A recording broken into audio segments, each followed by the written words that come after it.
안녕하세요. 녹색의 꿈의 문지연입니다. 제가 지금 나와 있는 곳은 폐산업시설을 재생해서 문화공간으로 만든 문화비축기지입니다. 이렇게 폐건물을 재생하는 곳도 있지만 대부분은 방치되고 있죠. 또 안전성 등의 문제로 더 이상 이용할 수 없음에도 불구하고 제때 철거되지 않는 건물들도 많습니다. 과연 이런 폐건물들이 도시와 사람들에게 어떤 영향을 미치는 걸까요? 도시를 구성하는 중요한 요소 중에 하나는 바로 빌딩과 주택 같은 건축물들. 하지만 이 건물들이 제대로 관리되지 않는다면 과연 어떤 현상이 일어날까? 관리하는 사람이 없음에 따라 가지고 밤에는 청소년들의 우범 지역이 되기도 합니다. 빈집과 방치 건물이 점점 늘고 있는 가운데 도심의 골칫거리가 된 이 건물들을 재생하려는 움직임들이 있다. 도시 전체의 분위기를 좌우하는 폐건물의 변신, 그 방법과 과정을 살펴본다.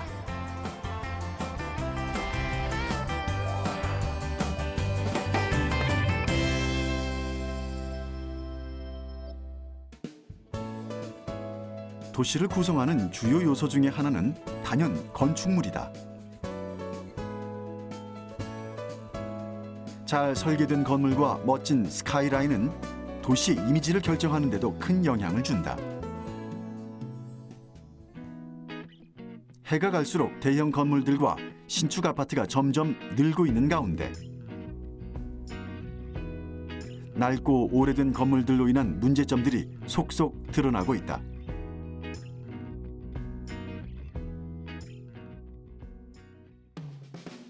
특히 도심 곳곳에 불어닥친 재개발 열풍은 많은 부작용을 낳았는데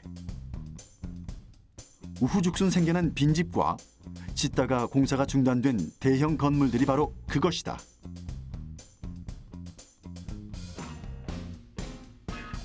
이렇게 방치된 건물들은 지역 미관을 해칠 뿐만 아니라 주민들의 안전을 위협하고 범죄에 악용될 가능성도 높다. 빈집 같은 경우에는 최근에 고령화가 많이 발생하였고, 그리고 대도시로 이주가 많이 생기면서 특히 지방에서 빈집이 많이 발생하고 있습니다. 그 빈집이 이제 시가지까지 침범해서 마을 전체가 쇠락하는 그런 경우까지 나타나고 있습니다. 방치 건축물 같은 경우에는 경기 사이클에 따라서 경기가 좋을 때 사업을 무리하게 추진했다가 경기가 나빠질 경우에는 공사를 중단하고 방치되는 건축물이 많습니다. 특히 우리는 금융위기 이후에 시내 곳곳에 방치 건축물이 있어서 문제가 좀 많다고 볼 수 있겠습니다. 제작진이 찾은 곳은 서울 창동에 위치한 한 건물. 거대한 규모를 자랑하고 있지만 골조와 콘크리트를 드러낸 상태로 공사가 중단돼 버렸다. 원래는 창동역 민자 역사로 활용됐어야 할 건물. 그러나 지금은 도심 속 흉물이 됐다. 벌써 방치된 지 9년째라는데 대체 이곳에서 무슨 일이 일어난 걸까? 네, 이 건물은 이제 2004년도에 착공을 들어가서요. 네, 멈춘 거는 2010년 11월부터 공사가 멈췄습니다. 그 멈추게 된 이유가 시행사가 이제 시공사한테 공사 대금 160억을 지급을 못했기 때문에 시공사가 이제 공사를 중단하게 된 거고요. 현재는 이제 공정이 27%에서 28% 사이고요. 이곳이 개발되던 2003년에는 여러 언론에서 좋은 입지 조건과 풍부한 유동 인구를 토대로 새로운 상권을 형성하는 랜드마크가 될 것으로 전망했다. 국철과 4호선 지하철 환승역인 창동역은 하루 유동인구가 12만 명에 달합니다. 지금은 평범한 환승역에 불과하지만 오는 2008년이면 대규모 복합상가로 탈바꿈하게 됩니다. 이달 초부터 분양에 들어간 창동역 복합상가에는 9개의 극장을 비롯해 1,800개에 달하는 각종 상가가 들어서게 됩니다. 아파트 밀집 지역인 창동역 주변에는 지금까지 이렇다 할 상권이 형성돼 있지 않은 상태여서 이 상가가 완공될 경우 창동역은 이 지역 쇼핑과 문화생활의 중심지로 부상할 전망입니다. 지하 2층, 지상 10층으로 지어질 예정이던 민자 역사는 현재 5층 높이의 골조만 덩그러니 남아있다. 시행사 비리와 시공사 교체, 또 각종 소송에 발목이 잡혀 도심 속 흉물로 변해버린 것이다. 개발 기대로 들썩였던 창동역 인근 부동산 시장은 공사 중단 이후 침체된 상태다. 문화단지로 조성되어 많은 사람들이 북적이는 랜드마크를 예상했지만 현실은 흉물로 남은 건물과 도심의 불청객 비둘기들만 자리를 차지하고 있다. 이런 대형 건물이 멈춰져 있다 보니까 일단 흉물로 자리를 잡고 있어서 일단 그 상권에 악영향을 미치고 있습니다. 원래 이 상권이 완성이 되면 주변에 이제 랜드마크 건물로서 이 상권을 견인할 수 있는 그런 대형 건물로 자리매김을 할 수 있었을 텐데, 첫 번째 그런 게 이제 악영향으로 바라볼 수 있겠고요. 두 번째는 집값에 영향을 미치게 되었습니다. 현재 창동 지하철 역사를 오고 가는 승객들의 불편함은 이루 말할 것도 없다.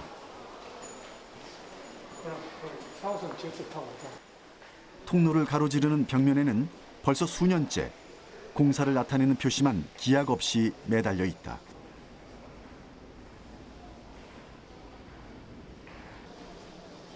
지하철 승강장 위를 뒤덮은 붉은색 철골과 콘크리트는 군데군데 녹이 슬어 불안불안하다. 안전의 문제 같은 경우는 뭐 위에 공사하던 중에 공사를 잘 마무리하지 않았기 때문에 뭐 물건이 떨어진다라든가 이런 위험도 있고, 나중에는 이제 한 몇 년 이상 방치될 경우에는 구조에도 문제가 생기기 시작합니다. 구조에 문제가 생긴다면은 다시 공사를 착공하기 힘들 정도로 뭐 나빠지기 때문에 비용적으로도 크게 발생한다고 볼 수 있습니다. 제작진은 서울 도심 한복판에 방치돼 있다는 또 다른 건물을 찾아가 봤다. 지하철 2호선 신림역 사거리에 위치한 건물. 그러나 듬성듬성 채워진 외벽과 앙상한 골조만을 남긴 채 공사가 중단돼 있다. 신림역 6번 출구를 나오자마자 보이는 이 건물은 백화점이 될 예정이었다.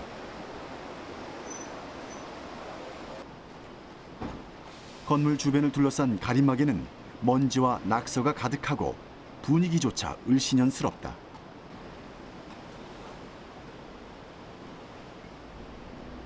(2006년) 지하 7층, 지상 12층 규모로 공사에 착공했지만 시공사가 2008년 법정 관리를 신청하면서 이 건물에 문제가 생겼다. 수백억 원 이상이 투입됐지만 이 건물은 완성도 되지 못한 채 천덕꾸러기로 전락해버렸다. 매일 수천 명이 지나가는 길목임에도 불구하고 외벽조차 갖추지 못한 건물은 언제라도 철근 골조가 떨어질 듯 위태롭다.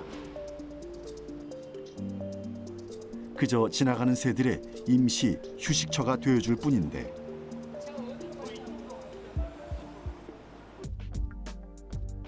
신림역 상권은 서울 서남부를 대표하는 대형 상권의 면모를 갖추고 있는 곳이다. 사거리 상권 중 대형 건물이 들어선 두 곳은 주변 상권도 활발하다. 대형 쇼핑몰이 자리를 잡으면서 늦은 시간까지 유동인구가 붐비기 때문인데, 이미 프리미엄을 붙여서 매매가 될 정도로 인기도 좋다. 벌써 건물주가 3번째 바뀌었을 정도다. 상권 활성화의 기대주로 꼽혔던 신림백화점 사업이 갈팡질팡하면서 침체기를 맞은 6번 출구와는 뚜렷한 대조를 보이는데, 그렇다면 방치 건물을 해결할 방법은 없을까? 그 사업을 추진한 사람이 있고, 또 거기에 돈을 빌려준 사람이 있고, 그 이런 관계, 그리고 또 이제 공사를 진행하다가 공사비를 못 받은 사람들도 있고, 이해관계가 굉장히 복잡합니다. 그래서 경기가 좋다면은 큰 문제가 없지만, 이런 이해관계가 복잡할 때는 향후 새로운 사업자가 그 사업을 맡아서 하기에도 쉽지 않은 상황입니다. 그래서 뭐 우리나라 같은 경우는 계속 늘어나는 경향이 있고, 최근에 이제 방치 건축물 문제가 심각해져 가지고 서울시라든가 경기도에서 일부 대책을 마련했지만은, 그 대책이라는 것들도 정부가 재정을 투입해서 어떻게 정리하는 방향이기 때문에 가시적 효과를 보기에는 재정 자체가 너무 작아서 좀 미약한 상태입니다. 방치 건물은 통행에 방해가 되거나 도시 미관을 해치는 등 그 자체로도 많은 문제를 안고 있다. 하지만 더 큰 문제는 이로 인해 주변 지역까지 부정적인 파급 효과를 준다는 점이다. 지역 경제를 침체시킬 뿐만 아니라 범죄 장소로 악용될 요지가 다분하다. 1982년 미국 범죄 심리학자들은 깨진 유리창 이론을 발표했다. 깨진 유리창 이론이란 건물에 깨진 유리창을 방치해두면 지나가는 행인들도 관리되지 않는 건물로 간주해버린다. 결국 나머지 유리창도 부담 없이 깨트리게 되고 그 지역 자체가 우범지역이 된다는 이론이다. 지역 슬럼화의 주범으로도 지적받고 있는 방치 건물. 문제는 서울뿐만이 아니다.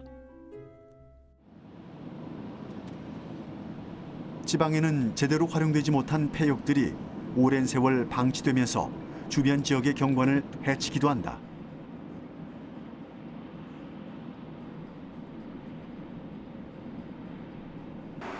경기도 고양시 능곡동에서 의정부시를 잇는 길이 31.9km의 철로. 개통 당시의 이름은 능의선으로 서울 교외선이라고 한다. 그중 하나인 벽제역.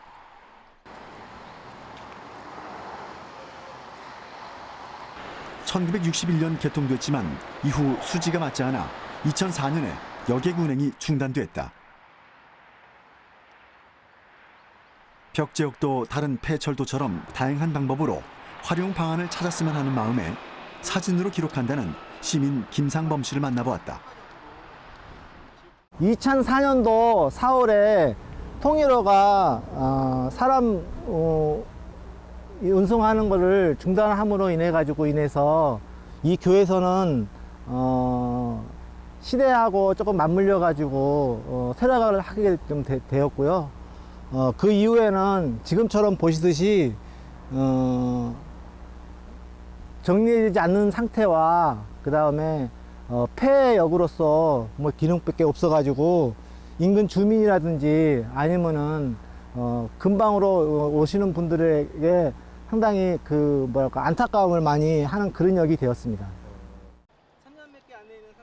비단 벽제역뿐만이 아니다. 폐선 직후 방치돼 사용되지 않은 역사 주변이 마구잡이 경작과 낙서, 쓰레기 투기 등으로 어지럽혀 슬럼화된 사례가 많다.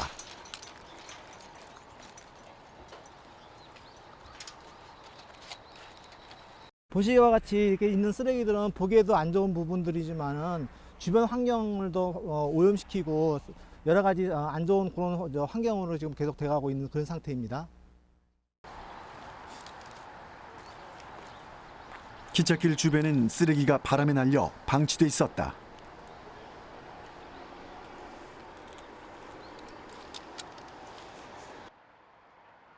빨갛게 녹이 쓴 철로 옆에도 쓰레기들이 보인다.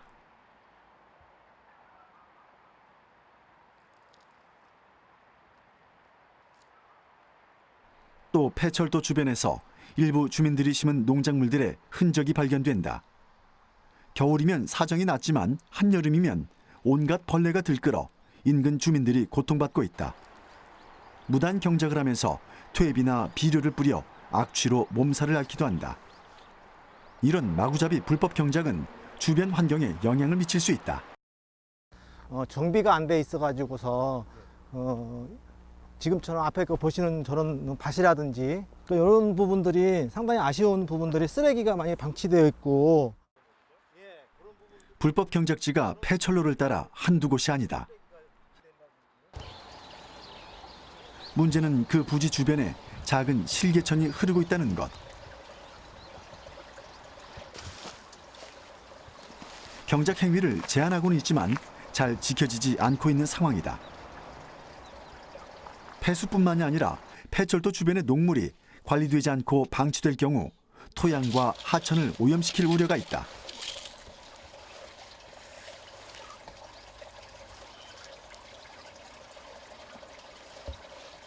사실은 이런 소하천에도 잘 정비가 돼가지고 자그마한 생물들이 살 수 있는 그런 환경을 만들어야 되는 게 사실입니다.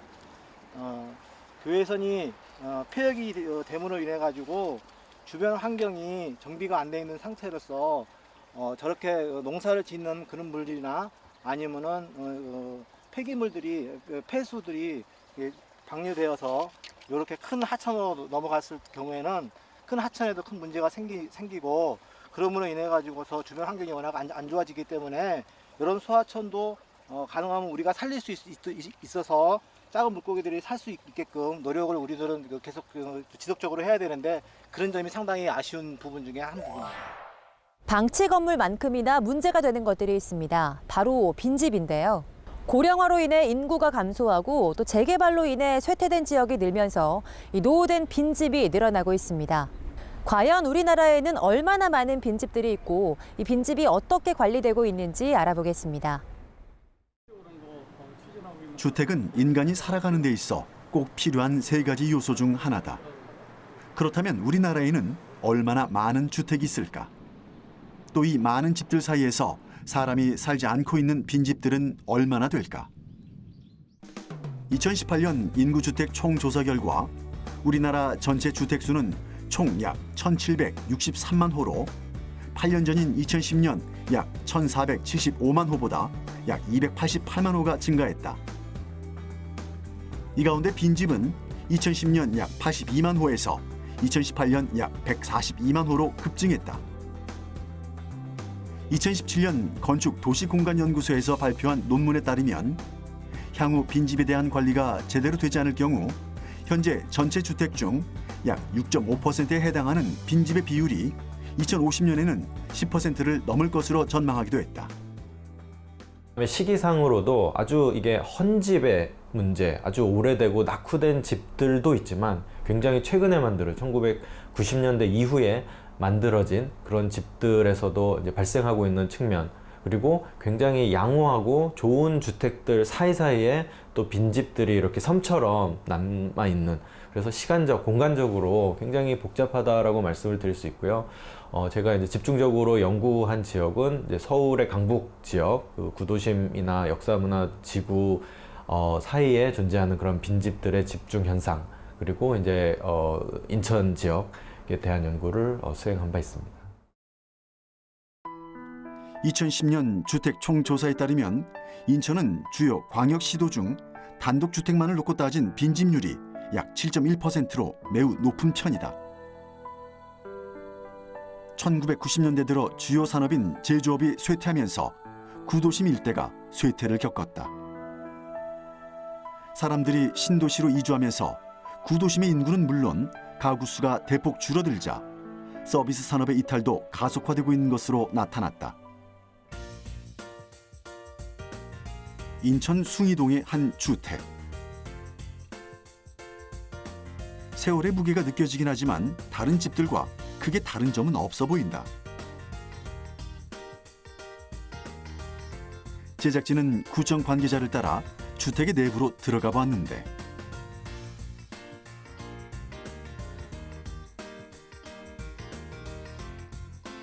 오래되고 낡긴 했지만 살림살이가 고스란히 집안에 남아있다.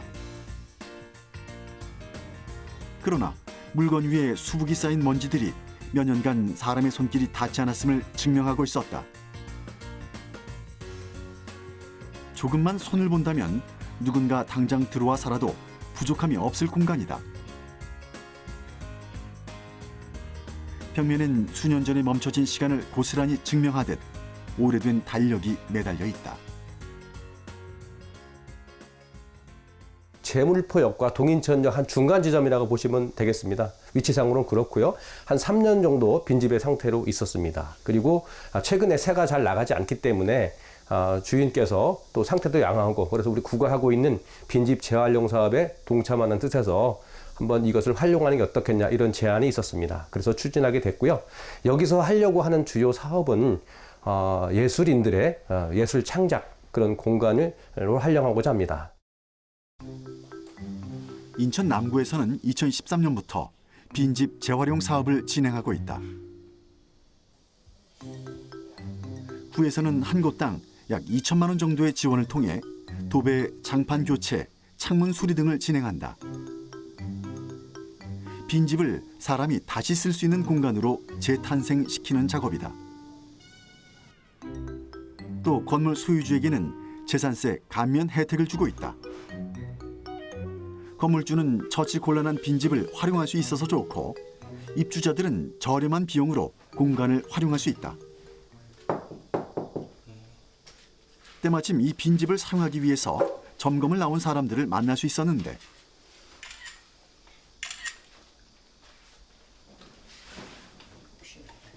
이곳은 앞으로 예술인들의 작업 공간으로 변신할 예정이라고 한다. 3년 방치된 치고는 너무 깨끗하고 뭐 보존 상태라든가 그런 것들이 너무 잘 돼 있어서 뭐 크게 이렇게 막 구조를 막 크게 뭐 그렇게 변경하거나 그럴 것 같지는 않을 것 같고요. 그냥 뭔가 진짜 요새 젊은 취향들에 조금 더 맞게 변형만 조금만 더 건들면 괜찮지 않을까 싶습니다. 네.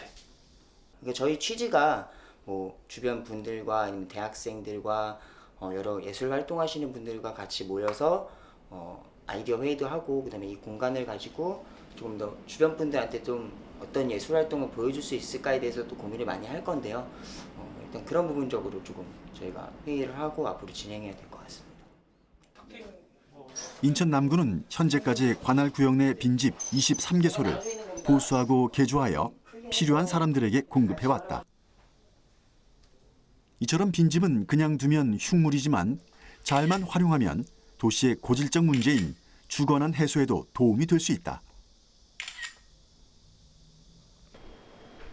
또 일부 주택가에서는 빈집을 아파트 관리소와 같은 역할을 수행하는 마을 주택관리소로 활용하기도 한다는데 인천 도화동의 이 주택은 약 2년 정도 빈집으로 방치됐던 건물이다. 1층은 어르신들의 일자리 창출 공간으로 거듭났다. 마스크팩을 포장하며 용돈을 벌고 있는 어르신들. 여러 명이 함께 쓰는 공간이다 보니 편의시설도 잘 돼 있다. 뜨거운 여름을 나기에는 에어컨이 설치된 이곳이 훨씬 낫다는 분들도 많다. 여기 원래 빈집이었던 거 알고 계세요? 네, 원래 이거 빈집이었는데 남구청에서 이거를 마련해 주시갖고 우리 동네 어르신들한테 이제 좋은 자리를 마련해 주셔서 이걸 하고 있습니다. 이거 하시면은 뭐 소일거리는 좀 되시겠어요? 네. 소일거리도 되고 좋죠. 시간도 잘 가고 집에 있는 것보다도 훨씬 낫죠. 그전엔 여기가 쓰레기통이었대요. 고양이만 집도 갖고. 근데 지금은 깨끗하고 이렇게 신선하고 좋잖아요. 그래서 아주 재밌어요. 힘들지 않아요. 재밌어요. 집에서 들어놓으면 허리 아픈데 여기 와서 일하면 그냥 같이 웃고 즐기고 재밌죠 뭐. 집에 혼자 있는 것보다. 2층 사무실은 다양한 민원 활동을 처리하는 장소다. 주민들의 택배를 받아주기도 하고 남구청에서 지원해주는 공구를 관리하고 대여해준다. 빈집 하나를 제대로 활용하자 주민들의 일상이 훨씬 더 풍요로워졌다. 빈집 및 소규모 정비 특별법이 생기기 때문에 남구에서는 지금부터 2달 전에 벌써 빈집 TF 팀을 구성을 해서 현재 운영을 하고 있습니다. 매주마다 앞으로 우리 관내에 있는 빈집을 어떻게 활용할 것인지에 대한 어떤 추진 계획이라든지 이런 것을 계속 모니터링을 하고 있기 때문에 앞으로는 이게 아까도 말씀드렸지만 어떤 구에서 의지를 갖고 뭐 한 집, 2집 이렇게 하는 것이 아니라 그 도시 전체에 대한 빈집에 대한 체계적인 그런 관심과 조사와 또 그를 활용하는 방안까지 본격적인 궤도를 올려놓는 것이 저희 구청의 지금 목표입니다. 이렇듯 빈집을 정비하고 활용하고자 하는 노력이 활발하게 추진 중이다. 서울시 역시 빈집 살리기 프로젝트를 진행 중인데 6개월 이상 방치된 빈집을 저소득 가구에게 시세 80% 수준으로 최소 6년간 임대하는 형식이다. 집주인들은 방치된 빈집을 고치고 임대료까지 받을 수 있어 프로젝트에 큰 관심을 보이고 있다. 그러다 보니 집을 고치고 수리하는 작업에 관심을 보이는 사람들도 늘고 있는데 인천 용현동의 한 주민센터. 건물 내부에서 젊은 사람들이 미장 공사를 하고 있다. 벽돌을 쌓고 시멘트를 바르는 등 집의 뼈대를 다지는 기초 공사 작업. 전문가는 아니지만 꼼꼼하고 야무진 손길이 눈길을 끈다. 조적기능사 자격증 실습 공부하고 있습니다. 공부하시는 이유가 있으세요? 아무래도 저희가 하는 게 빈집 고치는 일이다 보니까 자격증이 필요하다고 생각해서 지금 열심히 배우고 있습니다. 단순한 미장에서 끝나는 것이 아니라 조그마한 가벽도 직접 세워본다. 집을 수리하는 데 필요한 기본적인 기술들을 습득하는 것이 이 수업의 목표다. 비록 집을 살 순 없지만 수리하는 능력 정도는 갖추고 싶은 청년들이 주축이 됐다. 빈집을 수리하기 위해서 교육 과정을 하고 있는데 이제 빈집을 처음부터 다시 이렇게 세울 수는 없으니까 조그마한 집을 한번 만들어 보는 개념입니다. 그래서 이렇게 뭐 화장실 자리라든지 전기선, 단열, 창호, 문, 그리고 여기는 이제 도배 시험장하고 똑같이 이렇게 안에를 만들어 놨거든요. 그래가지고 이제 도배도 체험을 계속 해볼 수 있게끔 이렇게 진행하고 있습니다. 빈 집이 있으면 집 밑에 보면 이제 상수도, 하수도, 이제 오수관 뭐 이런 관들의 이름들이 있습니다. 여기는 이제 손 씻는 수전을 놓는 자리입니다. 그걸 다 연습을 해보는 거예요, 지금? 네, 맞습니다. 집을 이제 빈집들은 너무 많은데 빈집을 다 부셔가지고 바닥 밑부터 다 뜯어내가지고 할 수는 없으니 집의 구조를 좀 쉽게 이해하기 위해서 이런 모형 집을 만들어서 그렇게 교육을 하고 있습니다. 연습을 충분히 했다면 이젠 실전에 돌입한다. 몇 년 동안 빈집으로 방치됐던 빌라를 수리하고 리모델링하는 작업에 투입된 청년들. 얘는 살려야 되고 얘는 버려야 되고. 뜯어진 벽지와 골조가 그대로 드러난 천장. 그리고 해진 장판들을 정리하는 일이 만만치가 않다. 수리 전 내부 철거 작업 때문에 더욱 어수선하기만 한데. 상태가 많이 안 좋네요. 아니, 이런 집은 좀 좋은 집입니다. 참고로 말씀드리면, 네, 저희가 이제 이걸 다 천장 다 뜯고 그래서 천장 단열을 하고 그다음에 여기 싱크대랑 전부 다 다시 할 거거든요. 근데 여기 창도 다시 갈 거라서. 근데 참고로 이런 집은 매우 양호합니다. 저희 어디 갔을 때는 갑자기 어떤 사람이 도망간 것처럼 모든 건 그대로 먼지가 가득 이렇게, 네, 죽은 동물들의 시체가 이렇게 있는 그런 집은 아예 못 들어가요. 못 고칩니다. 지금은 비록 낡고 허름해 보이지만 철거 작업 후 한 달 정도 리모델링 작업을 거치면 빈집은 완전히 새로운 공간으로 탄생한다. 그리고 수리 작업에 참가한 한 청년이 이 집에 거주할 예정이다. 실제로 이 건물 1층에는 리모델링을 완료해서 이미 거주하고 있는 청년이 있다. 신축 건물과 별다를 바 없는 깔끔한 내부.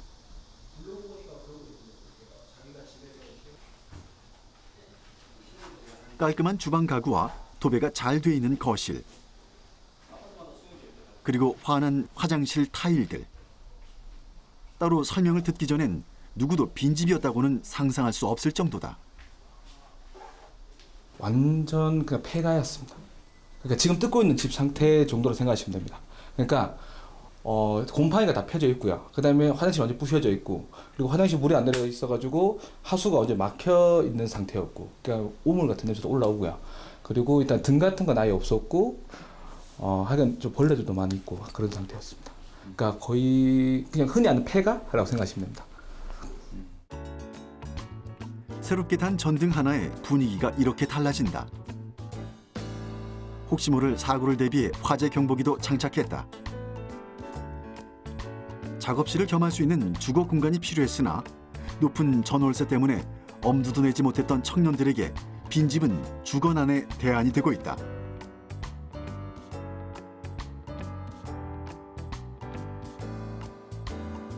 월세를 아끼는 혜택을 입다 보니 빈집이 있던 마을 일에도 더 적극적으로 나서게 됐다고 하는데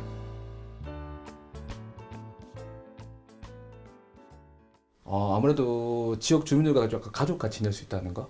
제가 생각했을 때는 그냥 원룸 살고 청년들 그냥 있는 대학교 근처 같은 경우에는 누가 사는지 모르잖아요, 옆에. 근데 여기 같은 경우는 어르신들도 저희 많이 챙겨주시고 저희도 그걸 보답하기 위해서 지금 마을 활동도 많이 참여하고 있고요. 그래서 어떤 지역 어머님들이나 저 어르신들과 저희들이 좀 약간 가족 같다는 느낌이 들어서 되게 좋은 것 같습니다. 잘만 활용하면 이 주거난 해소에도 도움이 될 수 있다는 빈집. 그래서 요즘엔 지자체가 이 빈집의 활용도에 대해서 관심을 갖고 있는데요. 서울도 지난해 11월부터 이 빈집 실태 조사에 들어갔습니다. 1년 동안 방치된 빈집이 무려 2,940호로 서울시 총 주택의 무려 0.1%에 해당하는데요. 빈집 활용 도시재생 프로젝트를 통해서 리모델링을 해 청년 신혼부부 주택이나 주민 커뮤니티 시설로 활용될 예정입니다. 또 오랜 시간 방치된 폐역사나 공사가 중단된 채 방치된 대형 건물을 활용해 의미 있는 공간을 만드는 활동들도 늘어나고 있습니다. 과연 어떤 공간들일까요? 경기도 양평군 지평면 소재 조그만 시골 마을의 언덕 위에는 구둔역이라는 조그만 간역이 있다.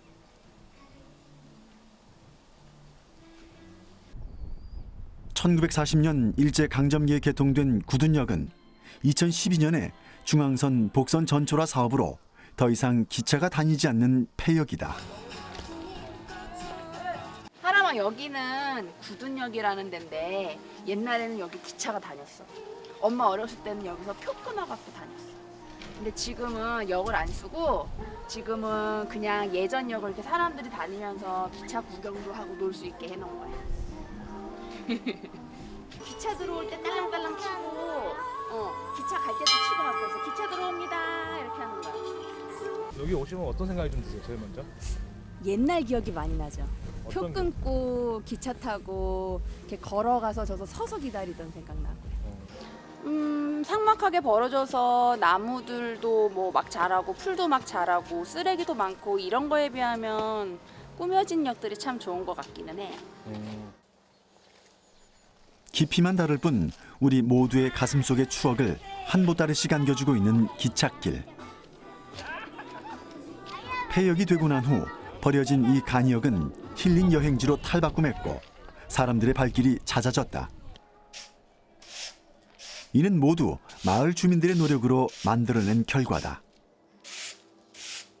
폐역이 되고 나서는 방치가 되었어요. 쓰레기처럼 방치가 돼 있던 상태에서 우리 마을 사람들이 일신리 마을 사람들이 힘을 모아서 2016년 12월부터 이렇게 아름다운 문화공간으로 운영을 하고 있습니다. 폐역 직후 온갖 쓰레기로 흉물스럽게 방치되던 역이 주민들의 노력으로 새롭게 재단장됐다. 이후 대한민국 근대 문화유산 등록문화재로 지정되는 등 새로운 역사를 써내려가고 있다. 구둔역이 다시 재생이 되면서 여러 가지 좋은 점들이 많이 생겼는데요. 그중에서 구둔역이 가지고 있는 큰 자랑거리가 큰 나무들이거든요. 이 나무들은 최소한 500년 이상 된 그런 오래된 나무들이에요. 근데 저희가 구둔역을 다시 살리기 위해서 왔을 때는 이 나무들이 거의 죽어가고 있었어요. 저희가 와서 전지 작업을 하고 하면서 나무가 다시 숨을 쉬고 다시 건강하게 되는 그런 효과도 있었습니다. 소원이 적힌 메모들이 정성스럽게 걸려있는 소원나무. 지치고 바쁜 도시 생활에서 벗어나 넉넉한 여유와 휴식을 찾기에 충분하다.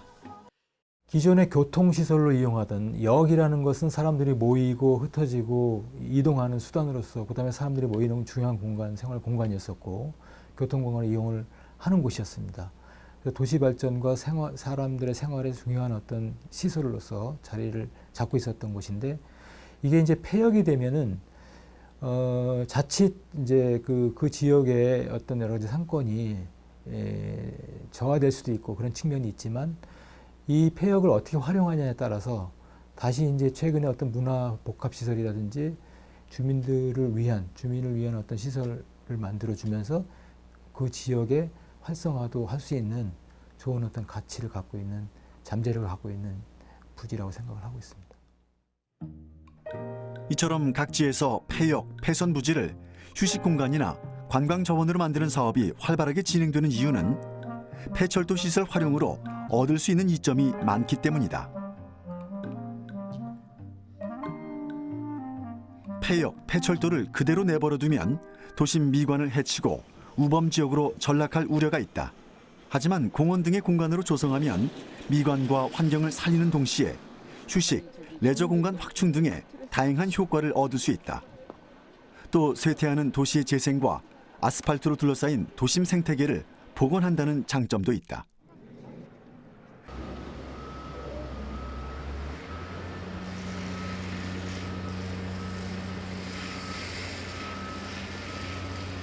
경기도 화성시에는 조금 독특한 미술관이 있다.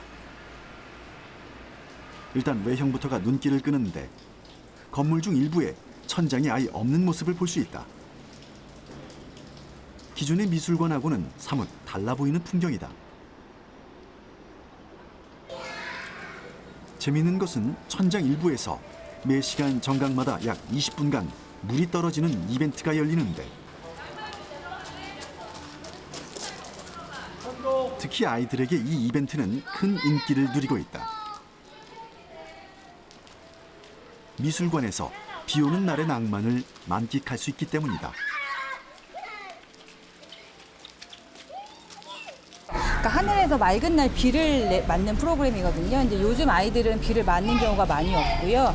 비를 맞았을 때 오감을, 그러니까 감각을 자극할 수 있는 경험을 할 수 있는 상시 체험 프로그램입니다.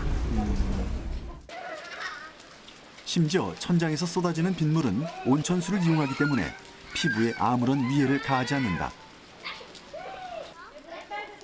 이런 이벤트가 나올 수 있었던 것은 이 미술관 건물의 특수성 때문이다.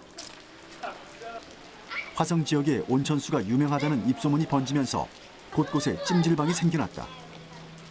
이 건물 역시 처음엔 그런 용도로 만들어졌다. 하지만 투자자에게 사정이 생기면서 완공이 늦춰지고 그렇게 뼈대만 남겨진 채로 몇 년간 방치됐다. 그러다 건축가의 아이디어 하나가 죽어가는 건물을 살리고 동네 분위기를 바꿔놓았다. 지금 미술관이 위치한 이곳이 사실 예술 문화가 굉장히 부족한 지역이에요. 그래서 원래 방치됐던 찜질방 건물을 미술관으로 다시 바꾸면서 인근 지역의 주민들에게 어떤 예술 문화의 어떤 그런 기회들을 제공해 줄 수 있다고 생각을 했습니다. 그럼 여기가 방치됐을 때 상황은 좀 어땠어요? 사실 거의 이제 흉물처럼 이제 방치가 되어 있었고요. 오랫동안 이제 펜스들이 이제 처진 상태에서 안에 굉장히 쓰레기라든지 잡초들이 무성했고 사실 사람들한테는 굉장히 어떤 범죄의 어떤 원인을 제공할 수 있는 그런 곳으로 방치가 계속 되어 있었죠. 방치된 찜질방에서 미술관으로의 파격적인 변신은 지역 사람들에게도 신선하게 다가왔다. 폐허나 다름없던 곳이 예술을 즐길 수 있는 문화 공간으로 바뀌었고 매 계절 새로운 전시들을 선보이고 있다. 더 흥미로운 것은 전시를 하고 있는 내부 공간에서 건물의 원형이었던 찜질방의 형태를 찾아볼 수 있다는 점이다.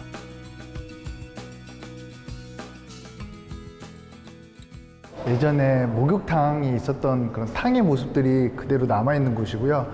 저희가 이런 탕의 모습들을 그대로 예술 작품이 설치될 수 있는 그런 다양한 어떤 전시 공간으로 그렇게 기획하였습니다.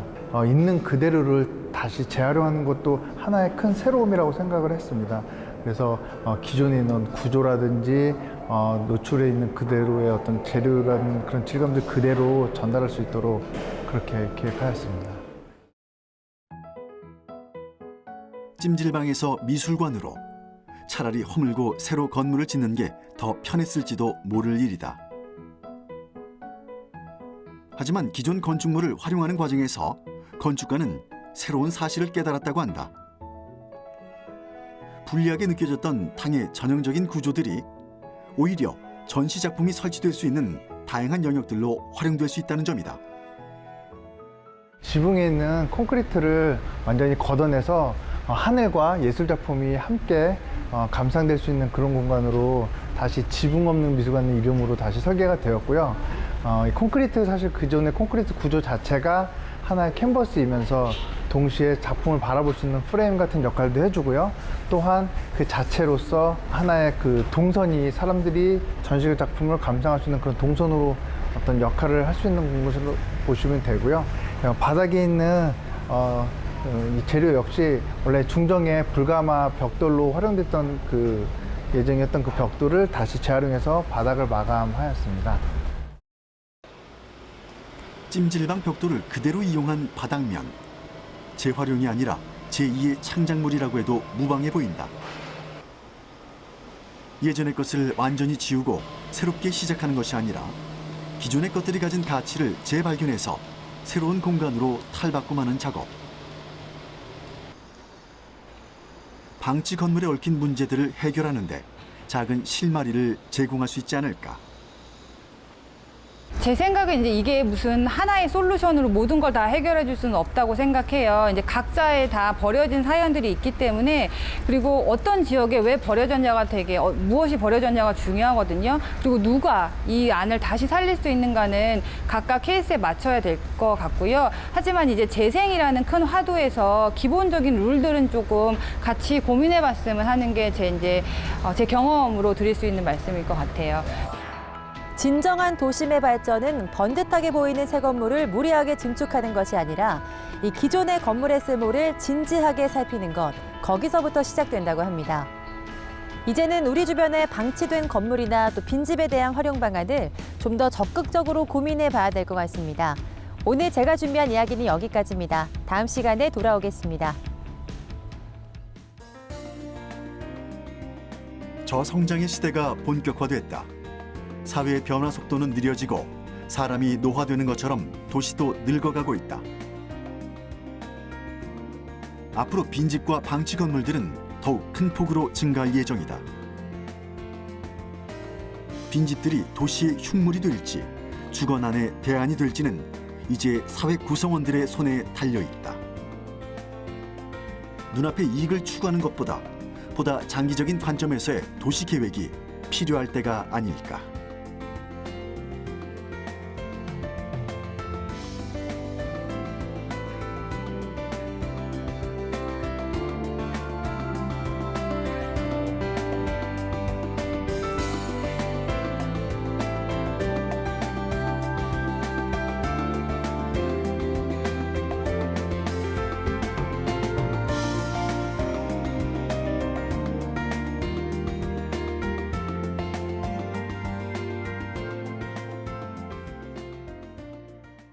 상담만 받아도 세련된 디자인에 부드러운 360도 회전 더블 휠, 튼튼한 내구성까지 모두 갖춘 캐리어 가방과 여행용 파우치 6종까지 모두 드립니다. 아세요?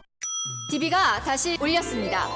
피해자 사망 부상 등급 1, 2, 3급 부상 시, 10대 중과실 20주 이상 진단 시 교통사고 처리 지원금을 기존 5천만 원에서 한 번 더 올려 1인당 7천만 원 한도 실손 비례 보상, 3천만 원, 5천만 원 한도 아닙니다. 한 명이건 10명이든 사고당해 하는 1인당 7천만 원 한도 실손 비례 보상. 설마. 답답하시네. 아셔야 합니다. 사고당해 아닌 1인당 7천만 원 한도 실손 비례 보상인지. 5천도 아니고 인당 7천만 원? 올렸네? 또 자동차 사고 정식 기소 시 변호사 선임 비용도 1천만 원에서 1천만 원 더 올려 2천만 원 한도로 실손 비례 보상 해드립니다. 대중교통 사고는 물론 다른 사람 차를 운전하거나 심지어 자전거 사고나 에스컬레이터, 엘리베이터 사고도 보장해드리는 참 좋은 운전자 보험. 만약에 내가 교통상해로 크게 다쳤다? 내 치료 비용은? 생활자금은? 운전자 보험이라면 내 치료 비용뿐만 아니라 생활자금까지 보장해야 합니다. 큰 사고 시 병원 치료 비용은 물론이고 생활자금까지 보장된다고? 교통상해 50% 이상 후유장애 시 1천만 원, 교통상해 80% 이상 후유장애 시 1천만 원과 함께 7년간 매달 500만 원을 지급해드립니다. 1년, 3년, 5년? 아닙니다. 7년간 매달 500만 원씩 지급해드립니다. 또 평균 공시이율 2.5%를 할인 적용해 일시금으로 3억 8천만 원을 지급, 선택 가능합니다. 상담만 받아도 세련된 디자인의 캐리어 가방과 여행용 파우치 6종 모두 드립니다. 교통상해 사망 시에는 남겨진 가족을 위해 1억 원을 보장해 드립니다. 교통상해 시 빈번히 발생하는 병원 치료 비용은 더 꼼꼼하게 보장해 드려야겠죠? 설마 교통사고 나서 병원으로 치료받으러 가도 보장이 돼요? 교통상해 입원 일당으로 첫날부터 3만 원씩 180일 한도로 보장해드리고 상해로 응급실 대원 진료 시 회당 5만 원씩, 자동차 사고 1에서 14등급의 경우 매 사고당 치료비 5만 원을, 1에서 3등급의 경우에는 매 사고당 100만 원을 보장해드립니다. 상대방이 잘못을 했든 내가 잘못을 했든 벌금까지도 보장해드립니다. 벌금까지? 법원 확정 판결 시 교통사고 벌금도 법정 최고 한도인 2천만 원 한도로 실손 비례보상. 사고 나면 치료비, 생활비, 벌금에 거기다가 변호사 선임 비용까지 보장된다고? 다 좋은데 금액이 20년 만기 20년간 매월 납입 자가용 운전자 상해 1급 만 18세부터 70세까지 남녀 동일한 월 13,900원. 사고가 나서 보장을 받아도 보험료는 오르지 않고 한 달에 13,900원. 상담만 받아도 세련된 디자인의 캐리어 가방과 여행용 파우치 6종 모두 드립니다. DB가 다시 올렸습니다. 피해자 사망 부상 등급 1, 2, 3급 부상 시 10대 중과실 20주 이상 진단 시 교통사고 처리 지원금을 기존 5천만 원에서 한 번 더 올려 1인당 7천만 원 한도 실손 비례보상. 한 명이건 10명이든 사고당이 아닌 1인당 7천만 원 한도 실손 비례보상. 5천도 아니고 인당 7천만 원? 올렸네? 또 자동차 사고 정식 기소 시 변호사 선임 비용도 1천만 원에서 1천만 원 더 올려 2천만 원 한도로 실손 비례보상 해드립니다. 교통상해 50% 이상 후유장애 시 1천만 원, 교통상해 80% 이상 후유장애 시 1천만 원과 함께 7년간 매달 500만 원을 지급해드립니다. 1년, 3년, 5년? 아닙니다. 7년간 매달 500만 원씩 지급해드립니다. 또 평균 공시이율 2.5%를 할인 적용해 일시금으로 3억 8천만 원을 지급, 선택 가능합니다. 상담만 받아도 세련된 디자인의 캐리어 가방과 여행용 파우치 6종 모두 드립니다. 교통상해 사망 시에는 남겨진 가족을 위해 1억 원을 보장해 드립니다. 교통상해 시 빈번히 발생하는 병원 치료 비용은 더 꼼꼼하게 보장해 드려야겠죠? 설마 교통사고 나서 병원으로 치료받으러 가도 보장이 돼요? 교통상해 입원 일당으로 첫날부터 3만 원씩 180일 한도로 보장해드리고 상해로 응급실 대원 진료 시 회당 5만 원씩, 자동차 사고 1에서 14등급의 경우 매 사고당 치료비 5만 원을, 1에서 3등급의 경우에는 매 사고당 100만 원을 보장해드립니다. 법원 확정 판결 시 교통사고 벌금도 법정 최고 한도인 2천만 원 한도로 실손 비례보상. 사고 나면 치료비, 생활비, 벌금에 거기다가 변호사 선임 비용까지 보장된다고? 다 좋은데 금액이 20년 만기 20년간 매월 납입 자가용 운전자 상해 1급 만 18세부터 70세까지 남녀 동일한 월 13,900원. 상담만 받아도 세련된 디자인의 캐리어 가방과 여행용 파우치 6종 모두 드립니다. 보험증권을 받은 날로부터 15일 이내 조건 없이 청약철회 가능. 단 청약일부터 최대 30일 이내, 청약철회 만 65세 이상은 45일 이내, 청약철회 접수일부터 3일 이내 납입보험료 전액 환급. 아래 세 가지 중 하나라도 해당하는 경우 계약이 성립한 날부터 3개월 이내에 계약 취소 가능. 약관 및 청약서를 받지 못한 경우, 청약 시 약관의 중요 내용을 설명받지 못한 경우, 청약서에 자필 서명이 없는 경우 납입보험료 전액과 정해진 이자를 환급. 보험계약의 만기 이전에 해지하면 납입한 보험료를 전혀 돌려받지 못하거나 일부만 지급받을 수도 있음. 보험계약자가 기존 보험계약을 해지 후 새로운 보험계약을 체결할 경우 인수 거절, 보험료 인상, 보장 내용 축소 등 불이익이 생길 수 있음. 교통사고 처리 지원금, 자동차 사고 벌금, 자동차 사고 변호사 선임 비용은 다수 계약 시 실손비례 보상, 고의사고 및 전문 암벽 등반 등 직업, 직무, 동호회 활동 중 사고, 교통사고 처리 지원금, 자동차 사고 벌금, 자동차 사고 변호사 선임 비용은 음주 무면허 도주사고 시 보상하지 않음. 20년 만기 시에 환급금이 62만 8,040원인 만기 일부 환급형이지만 예시된 금액은 이율에 따라 변동될 수 있음. 보험계약 체결 전 상품 설명서 및 약관을 읽어보시기 바랍니다.